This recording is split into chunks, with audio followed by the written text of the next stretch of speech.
One Timothy 4:7a. Have nothing to do with godless myths and old wives' tales. The scene opens in Ephesus, where the young pastor Timothy is leading believers amid confusion and false teachings.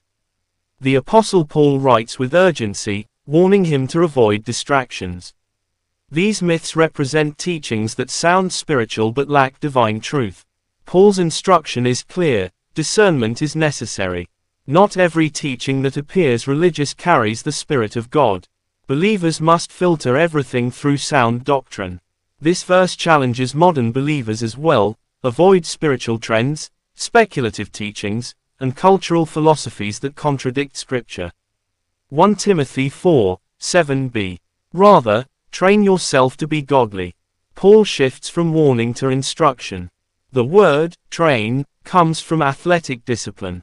In the ancient world, athletes committed to rigorous preparation.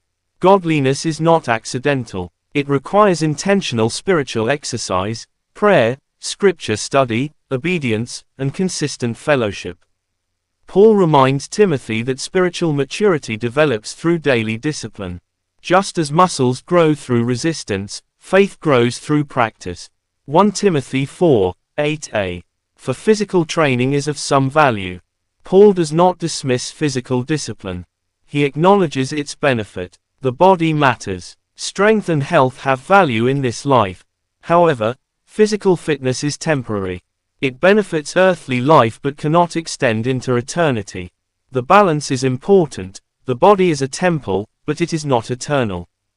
Priorities must reflect eternal realities. 1 Timothy 4:8b.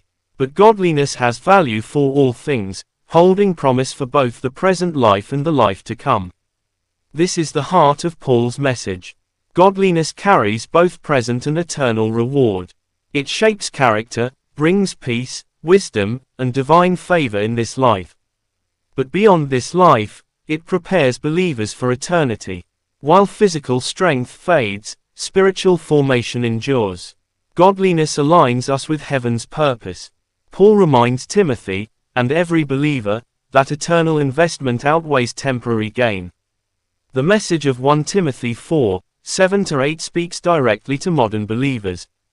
Guard your mind from false teachings. Discipline yourself spiritually. Value physical health, but prioritize eternal growth. Invest in what outlives this world. Paul's counsel to Timothy remains relevant. Spiritual discipline produces eternal reward.